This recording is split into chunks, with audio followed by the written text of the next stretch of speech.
Assemblymember Gomez, item 6.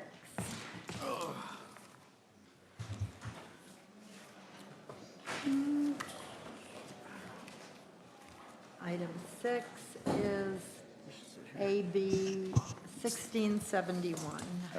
Chair, AB 1671 adds to existing crimes around illegally recorded confidential communications. Specifically, this bill makes it a crime to distribute private electronic communications that were illegally obtained without a health care provider's consent. Before I go on, I am accepting the suggested amendment to read aiding and abetting instead of aiding or abetting.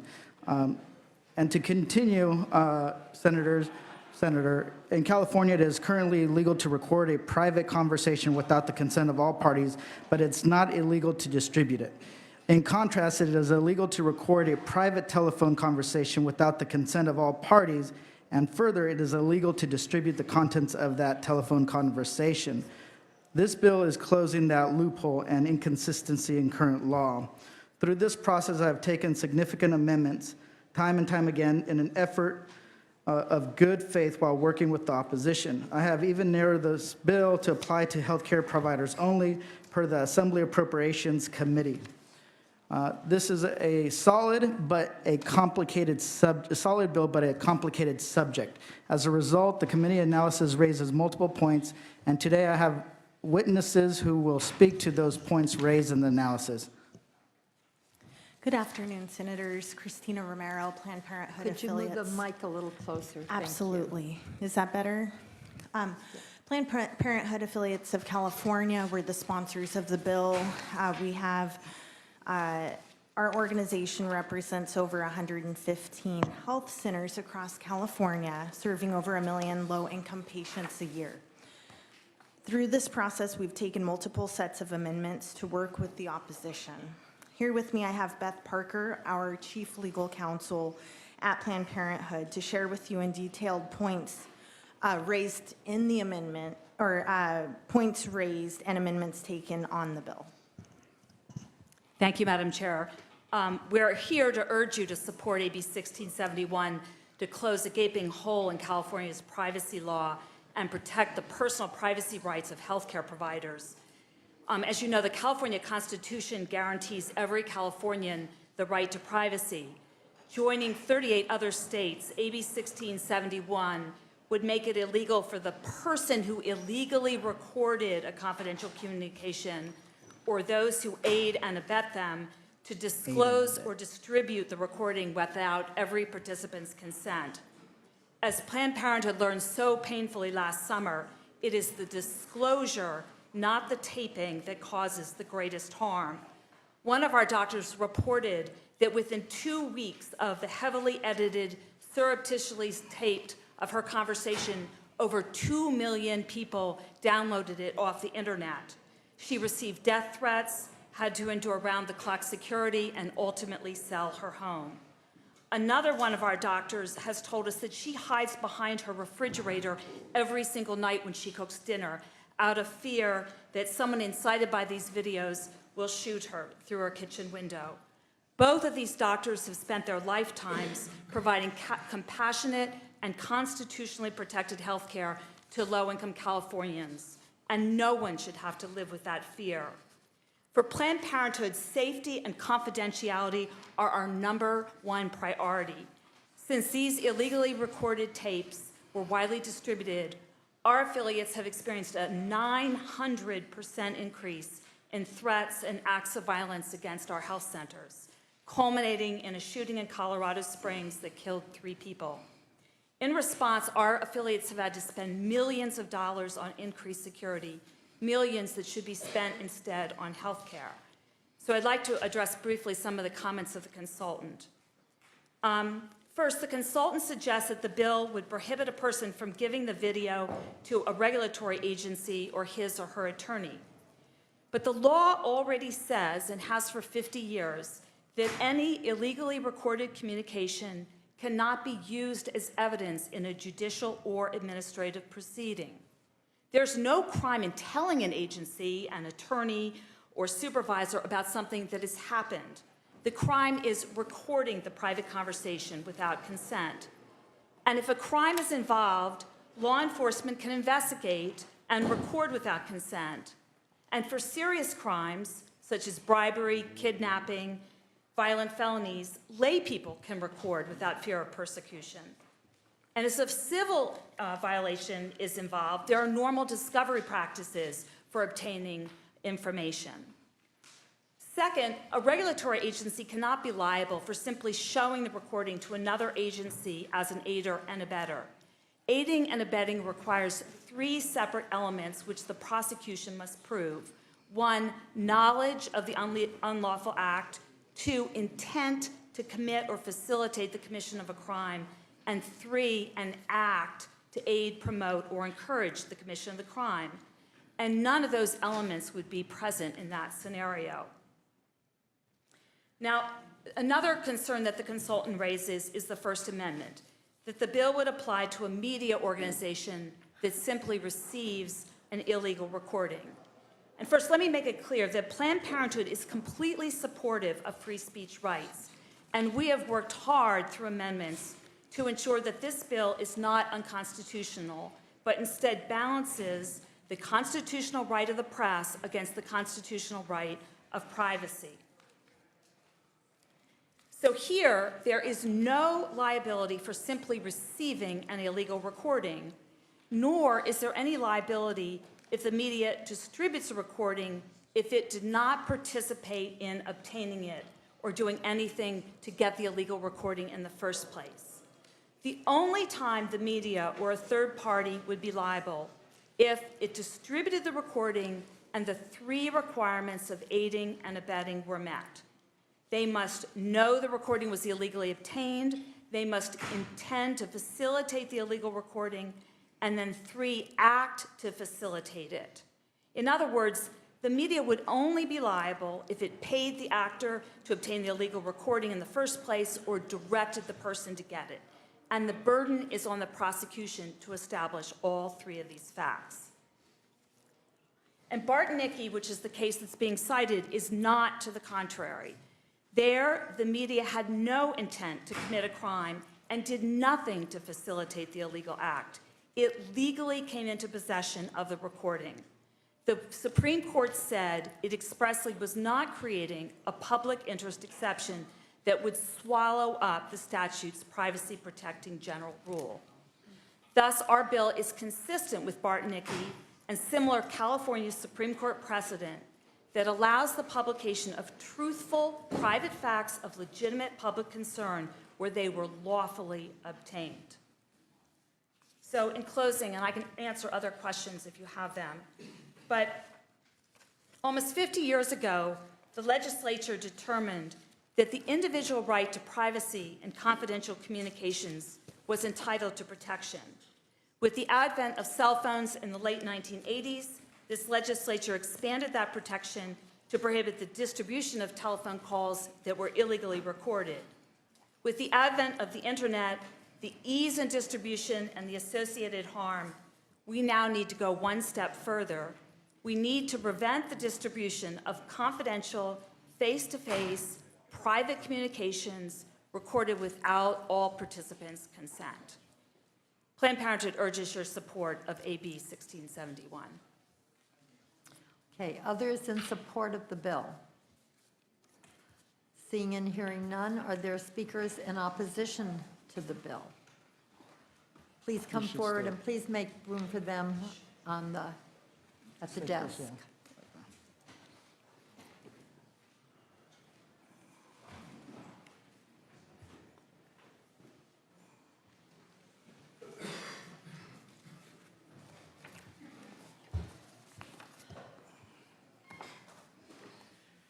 Thank you, Madam Chair. Nikki Moore with the California Newspaper Publishers Association here in opposition.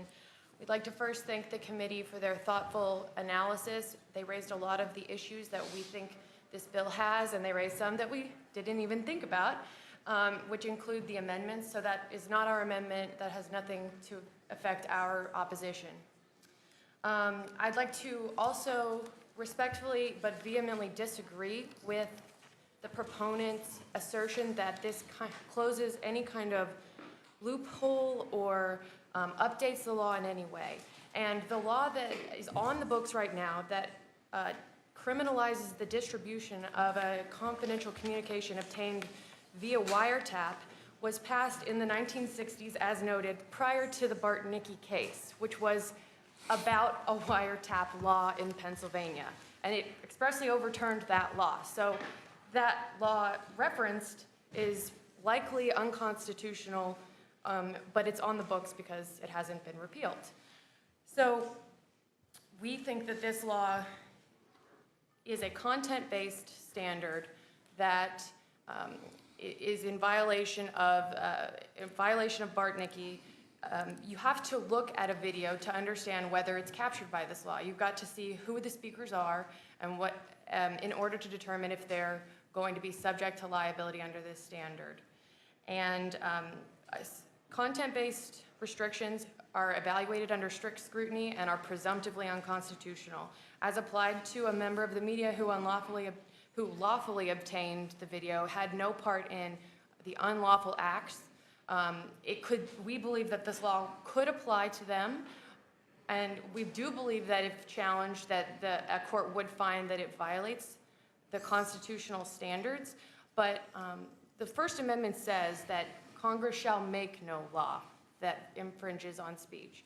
And it's really the making of this law and the existence of this law that has a chilling effect that will affect our members' ability to report on matters of public concern. And one other issue with this bill is all you have to do is go to Nevada, publish it there, and the information can be widely disseminated. But then you'll have the newspapers and other media in California who are going to sit there wondering, are we allowed to report on this issue because it was obtained in violation of California law? And we think that's a really bad effect of this law. So for these reasons, we urge a no vote. Others in opposition? Thank you, Madam Chairwoman. My name is Melissa Patak. I'm with the Motion Picture Association of America. We are comprised of the 6 major motion picture studios, most of whom are also in the news business. So we're concerned at this both from documentary perspective, where a clip may come into a filmmaker's possession, and also significantly from the news side. Disney, which owns ABC, Fox, NBC Universal, Paramount Pictures, which also is an affiliate of Entertainment Tonight, Sony Pictures, Warner Brothers, as well as CBS. The bill puts news organizations at risk for prosecution. It's just, there's no way around that. If a source brings a confidentially recorded communication to a newsroom, the news organization, under the way the bill is currently crafted, if it touches on healthcare, a healthcare institution, that news organization would be a target of prosecution. And we believe also, as noted in the analysis, as well as others have said, that focusing it on healthcare, it's not the viewpoint, pro-healthcare, pro-abortion, anti-abortion. That's not the issue in looking at whether something is a content-based restriction. Simply by drawing a line around and saying conversations that occur in healthcare settings are subject to prosecution if it involves the leaking of a confidential communication, but saying other conversations that occur in other contexts do not have that limitation, that will be seen by the Supreme Court as a content-based restriction on speech. And just a couple of examples of how this would have an impact in the real world. The LA Times carried an article recently about some gastrointestinal scopes that, if not properly cleansed, can cause death in the medical procedure. Had that come out by reason of 2 people in a hospital somehow being recorded about whether the scopes were really clean, were we taking the right precautions, and that recording, it was the genesis of the story, likely the LA Times could be prosecuted. Similarly, there's been a lot of discovery about the abuse of children in the foster care system. And again, you could see how conversations, communications could arise in a healthcare setting about that. And again, if the media... I actually can't. Could you give an example? Well, if a child was brought into a hospital and there was conversation about the care that the child received, and it turns out they're in foster care, and it could happen in a healthcare setting, and then that conversation by a hospital employee, which didn't have the permission of everybody, winds up at a news organization. The news organization could be held responsible under this bill. So we do think that while the proponents have tried to narrow it, there's still many, many subjects that would bring into question the responsibility and prosecution of news organizations, and we would urge that the bill is rejected. Thank you. Okay, are there others in opposition to the bill? Madam Chair and members, Kevin Baker for the American Civil Liberties Union of California. With respect for the author and the sponsors, we're nevertheless concerned that the bill has serious constitutional infirmities. There are people who, without our condoning their conduct, may violate the law in order to expose wrongdoing. And we rely on those people to help us understand when things are going wrong. That may be on YouTube or on Twitter, or it might be, as the analysis indicates, to government regulators. Indeed, in this case, were anyone to disclose the full truth of the unedited video in the case, it might very well be that effort to kind of clarify the misleading representations in the Planned Parenthood case would in fact be subject to criminal prosecution. So we do think that there are ways that the bill could be limited. We have suggested those to the author and sponsor, and we continue to suggest that the bill might be reduced and clarified to address the constitutional problems. Thank you. Thank you. Others in opposition to the bill? Madam Chair, members of the committee, Shane Gussman on behalf of the Screen Actors Guild, American Federation of Television and Radio Artists. We are opposed to the bill. We're concerned that our members who are in broadcast journalists are reporting the news through film or other documentaries could find themselves committing criminal acts under the bill, even though they haven't engaged in any wrongful act of recording, but simply by reporting it to the public, as is their job, that they would be subject to criminal prosecution. And secondly, we don't want to sort of chill their ability to seek to expose things that happen in our society that the public should be aware of. So we're concerned with the bill and we oppose it. Thank you. Good afternoon, Danielle Kando-Kaiser on behalf of the Electronic Frontier Foundation. I'll echo the comments of my colleague at ACLU. We are still in opposition to this bill. Thank you. Mark Powers with the California Broadcasters Association, the radio and television stations that are in your district. Extremely worried about not only the constitutionality, but the broad definition of healthcare provider, and also that these conversations don't even necessarily need to relate to healthcare. So we urge a no vote. Okay, thank you. Well, let me say, I want to thank the author for raising a very tough issue. And he and I have talked about it quite a bit. I've read everything, I think, about the bill. And thank you for the information you gave me yesterday, the Q&A. I do have a number of questions. As I read page 8, and it may have been of the bill or it may have been of the analysis, it seemed to me that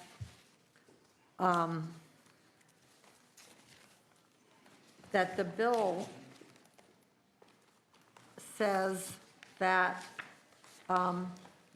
it would only affect media that caused the recording to be made. Is that correct? That's correct. Not media that obtained the recording. That's correct, because it only applies to the person who did the illegal recording in the first place and those that aid and abet them. And the California... Okay, so aid, and how would aiding and abetting, one of the things you would have to do to aid and abet would be to order somebody to go do it. Absolutely, the California... And what else would you have to do to aid and The abet? California Supreme Court in 2013 came up with three Okay. elements that had to be satisfied. You had to know it was illegally recorded, you had to have the intent to commit a crime, and you had to do something in furtherance of committing the crime. So, for example, if you employed a reporter to go out and do an illegal recording, that would be aiding and abetting. Or if you funded an organization and directed them to do the illegal recording, that would aid and abet. But merely coming into possession of an illegal recording and then distributing it would not be a liability under this bill. And, yeah. Okay. So then, to the media, because I am most concerned about the media here, because I think of things like Daniel Ellsberg, right?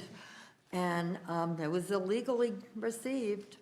The media got it. But is, And without that, we would have not known a whole lot about the war in Vietnam.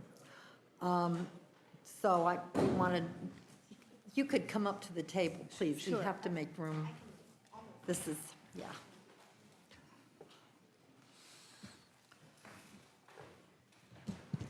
Madam Chair, thank you.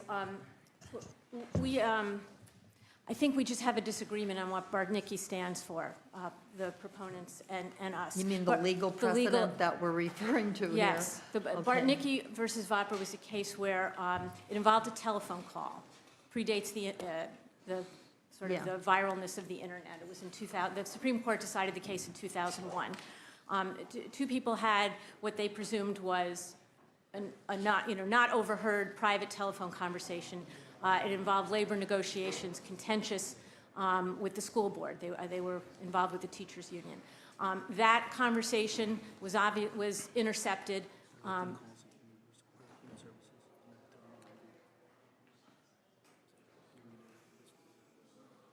This is going to go on for half an hour. Would you ask them what they want to do?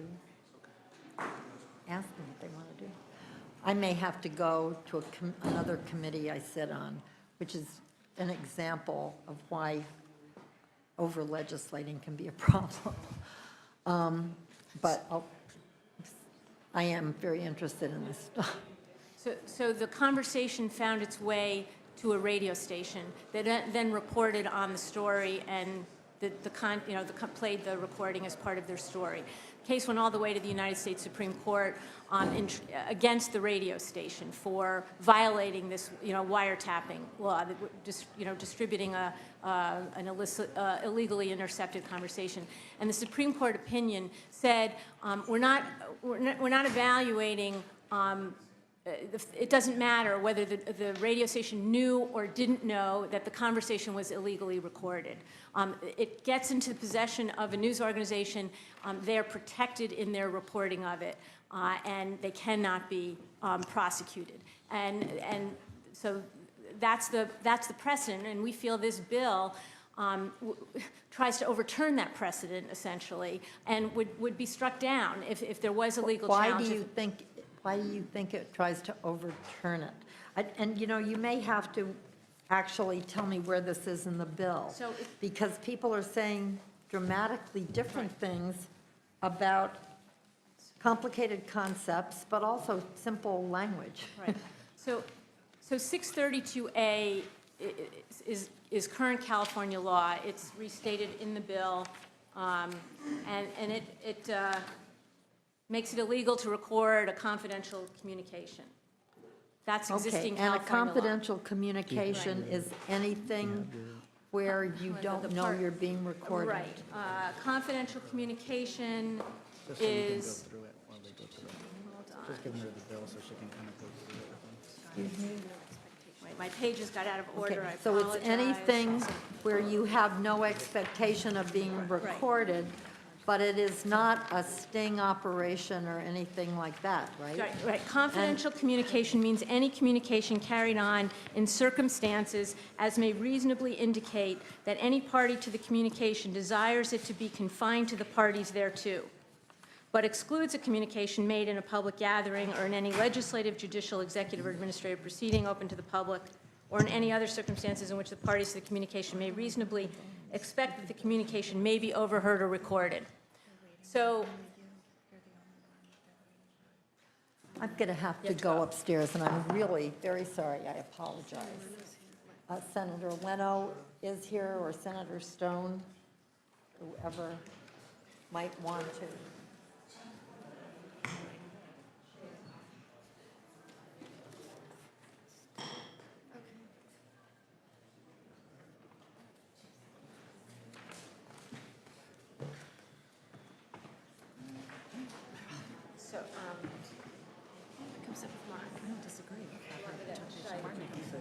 so, okay. Got it, okay. Should we wait till the chair gets back so the time doesn't? Okay, go ahead. Right, okay, so I guess we're concerned about the language in the bill on page 4 that says a person who violates A, that is records a confidential communication, shall be punished if the person intentionally discloses, distributes in any manner, in any forum. So, again, a conversation is recorded someplace, and someone takes that recording and delivers it to a news organization, or posts it to the tip line of a website of a news organization. We believe that language makes that news organization subject to prosecution. Can I respond to that? The language is explicit that it's only the person who does the illegal recording in the first instance can be liable for the distribution. It cannot be the media under those circumstances. And both the U.S. and the California Supreme Court have looked at this precise situation and said if the newspaper itself does the illegal recording, they are not immune from the laws. That court said the First Amendment is not a license to trespass, to steal, or to intrude by electronic means into the precincts of another's home or office. And there have been several challenges to 632, the illegal recording statutes, by expose media organizations, and all of those have failed, and it's not been held unconstitutional. Yeah, we're getting into a debate here. Sorry. And so we're going to cease that. Is there any other questions from senators that wish to be addressed at this time? Senator Leno, it looks like you're pondering. Thank you, Mr. Chair. I'd like to think this is resolvable, and I recognize we may not do that immediately here. Is there one more committee? No, this goes directly to the floor. To appropriations, so it does go, has another committee, okay. I believe the ACLU has suggested some language to help resolve some of these differences. And where there sometimes is a disagreement, we often will reiterate and reiterate. Common lingo is belts and suspenders, just to make sure that everyone understands. And I would suggest that you be open to some of this language, because I can tell you I'm very like-minded to where the author is going, where the sponsor is going, but at the same time, we want to make sure we get it right. So I wouldn't speak for the chair, but I have a sense that she also has similar concerns. And so there's going to be some time, should the bill leave committee today, to get this right by the time it gets to appropriations. And again, I'm not going to speak for the chair, but I would suggest, if I were chair, that if there isn't that certainty of clarity, that the chair would have the authority to bring it back to her committee before it goes to the floor. So you should have good incentive to want to work with the opposition This is not an unfriendly opposition, it's just the legalese that matters, the devil in the detail.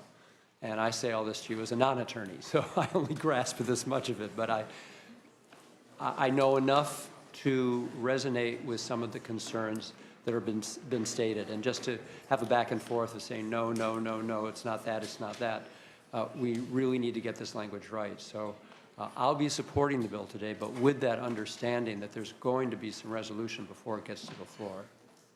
And again, I would not want to speak for the chair, but I think I'm probably not alone among those like-minded to Planned Parenthood in what you're trying to do and the really unfortunate and disingenuous and finally determined illegal behavior of what happened. Was that a motion, Senator Leno? Some of your facilities. Sorry? Was that a motion? It's a very long motion, yes. Yes, yes. Thank you, Mr. Chair. Thank you very much for the motion. I'm sorry I wasn't here to hear a lot of the discussion. I'm not as sure what the amendments were. I only have what I have before me here today. I know that illegal recordings are exactly that, illegal recordings, but the distribution of those recordings remains a First Amendment right. I think if this bill is passed in its present form, it will be deemed unconstitutional, will be litigated at significant expense by the state of California. For that reason, I need to remain opposed to it at this time. Any other comments before we go to a vote? This is going to go to appropriations. Senator Gomez, would you like to close? Yes, Senator, thank you so much for the comment. I'm not an attorney either. This is a very complicated bill. People are pointing out different parts of the bill, different court cases, and we do really need to resolve those differences and then work on getting to that point to address some of the concerns. Yes, the chair has the right to pull a bill back. I'm not sure if the opposition from the media organizations will ever be removed because it's something that's core to their fundamental values, which I agree with. But I think that, but in the end, we're still open. I believe that the legislative process is meant to work out differences, to actually craft legislation that works for everybody. And if that's possible, I'm more than willing to try to get there. Thank you, Senator Lynn. We'll go ahead and call the roll. Anderson? No. Anderson, no. Leno? Aye. Leno, aye. Stone? No. Stone, no. We'll keep the roll open. Thank you so much. Senator Gomez. He's got the gavel.